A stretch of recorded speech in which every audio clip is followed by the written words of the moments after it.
As an estate and elder law attorney, one of the questions I get most often is how do I avoid probate in Alabama?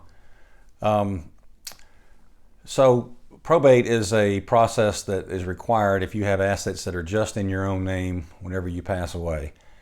So that process takes anywhere from a minimum of about 8 months, sometimes a year and a half, just depending on what all is involved, how many creditors there are, how many heirs there are, and things like that. But probate is basically the process to get assets from a deceased person's estate to the heirs or beneficiaries. And so again, it's a court process.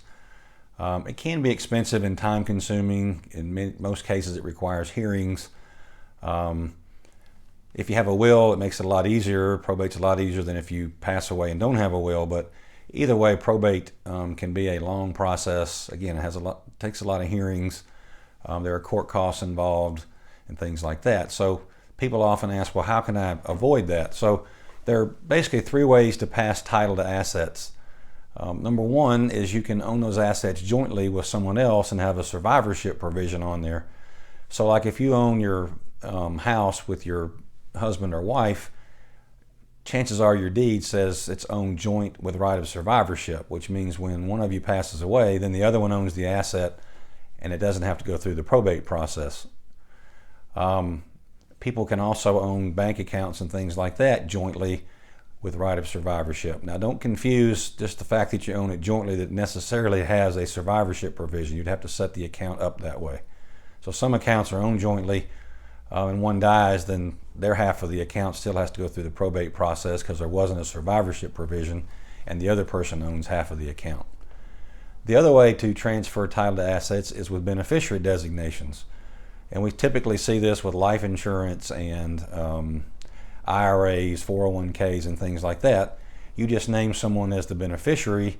So when you pass away, they send in a death certificate to the insurance company or the company that has the IRA, and those proceeds are paid directly to that person. They don't go through the probate process and therefore aren't governed by your will. So one of the things that people get really messed up on is that they think their will, whatever their will says, is how their assets are going to be divided. I've had numerous cases where someone's will says I leave everything to my 3 kids equally, and yet the oldest child is named on the life insurance and IRAs, and they wind up getting all those assets, and only the probate assets are divided in 3 ways. So you have to be very careful about that.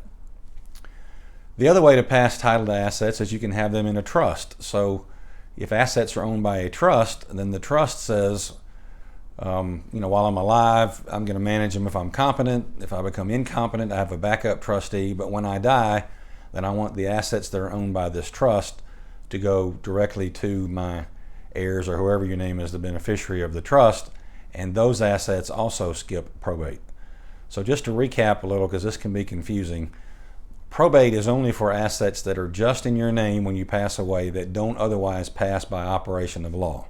So if those assets are jointly owned with a survivorship provision, they avoid probate. If the asset has a beneficiary designation on it, then again, that asset avoids probate, goes directly to the beneficiary. And if the asset is owned by a trust and you pass away, then that asset or those assets inside the trust pass to the beneficiaries as they are laid out inside the trust. So those are the ways to avoid probate: have survivorship accounts, have beneficiary designated accounts, or have them owned by a trust. If you have other questions, then I encourage you to give us a call. Hope that this video was helpful to you.